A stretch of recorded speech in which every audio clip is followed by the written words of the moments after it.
Welcome Leica fans. In today's video I take the Leica M11 for a spin in California and share 5 reasons why I believe that the Leica M11 is the best Leica M camera since the Leica M9. Not only that, I'll put my neck on the line and say that I believe that some of you Leica M11 users would be better with a different camera. Let me explain. Hey guys, Matt here from MrLeica.com. Now before we start, I just want to say a special thanks to John for making this video possible. If you saw my last video, John flew me out to Vegas and I tested the Leica Q3, and in today's video I get to spend more time with his Leica M11. All photos in this video are shot with his camera and many photos are shot with the 50mm Noctilux. Here are my 5 reasons why I would buy a Leica M11 tomorrow if I won the lottery, if I could choose from any Leica camera currently in production. Number 1. If you buy the black Leica M11, this camera only weighs 530 grams, which is around 20% lighter than the Leica M10P, which is around 660 grams. Weight matters for me, so having a small portable camera is like a massive tick in the box. Number 2, if you saw my Leica Q3 video, you would know that I'm a massive fan of the new USB-C charging option that comes with the Leica M11 and the Leica Q3. This makes it really easy to charge the camera on the go and you no longer need a dedicated battery charger. Number 3, the Leica M11 now comes with a Leica SL style quick release battery, and this is a high capacity battery giving roughly 700 to 1000 shots on a single charge. If you rarely use live view and shoot most of the time with the dedicated optical rangefinder, you should be able to get more than 1000 photos.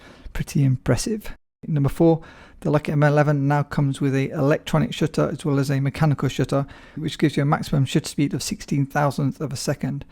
Now this is really useful if using fast glass such as a Noctilux lens, because you no longer need to use ND filters. There are some drawbacks with electronic shutters and you'll see some example photos coming up in this video.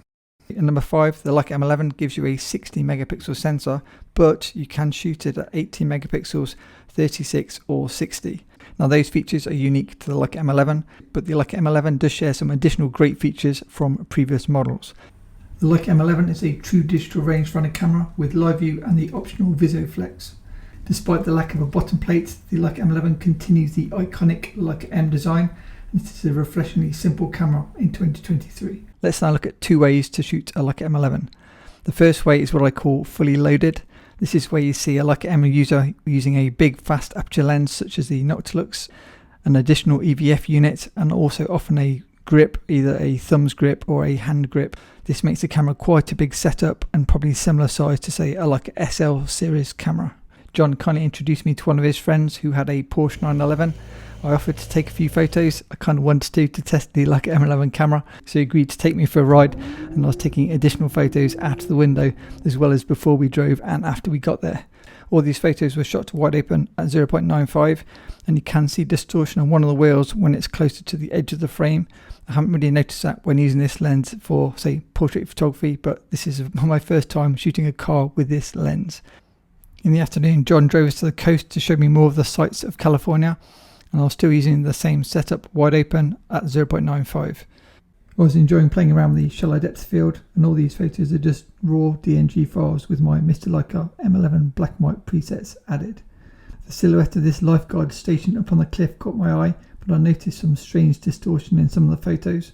I'm not sure if it's just a wonky landscape or the rolling shutter effect from using a high shutter speed with the Noctilux. You can also see some kind of motion in the camera here, which doesn't seem quite right, again with the electronic shutter. Comment below if you've got any thoughts.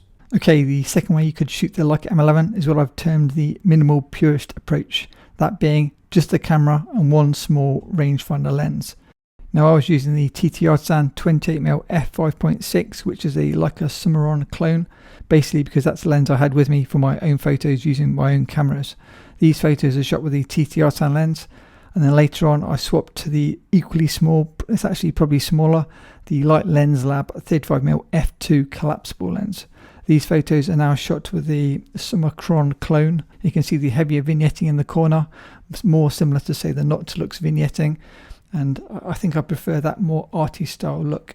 Both these lenses are very small and it gives you a really super compact, back to basics Leica setup. Now after a decade of shooting with Leica M cameras, I've pretty much gone full circle.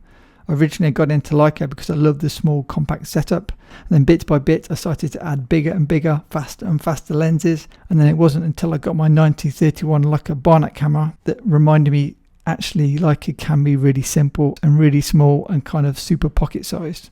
For digital, I'd use the Leica M11 with a small Leica lens, something super compact and probably either 28mm, 35mm or 50mm. Now the question is, what type of Leica M11 shooter are you? Are you the minimal purist style photographer with a very small lens and a super compact setup? Or are you the fully loaded guy with the 50 0.95 lens, the EVF, perhaps the half case and probably a hand grip as well? Now I'm going to put my neck on the line and say, I truly believe from all the Leica cameras that I've used, if you use an EVF on your M camera more than say 75% of the time, you would be better off adding a Leica SL series camera to your camera kit. Use the M11 when you're doing street photography with say a small lens, and then enjoy all the benefits that the Leica SL series cameras give you when using faster lenses and longer lenses. Let me know below what you think. I just want to stop the video for a second and say a huge thanks to my awesome patrons. One of my patrons actually flew in from Texas and we did some portraits and model photography with our various Leica cameras. Now if you watched my original Leica M11 video, I stated that I didn't think the Leica M11 was that great for portraits. But what about street photography? Stay tuned for my next video when I compare the Leica M11 to the brand new Leica Q3.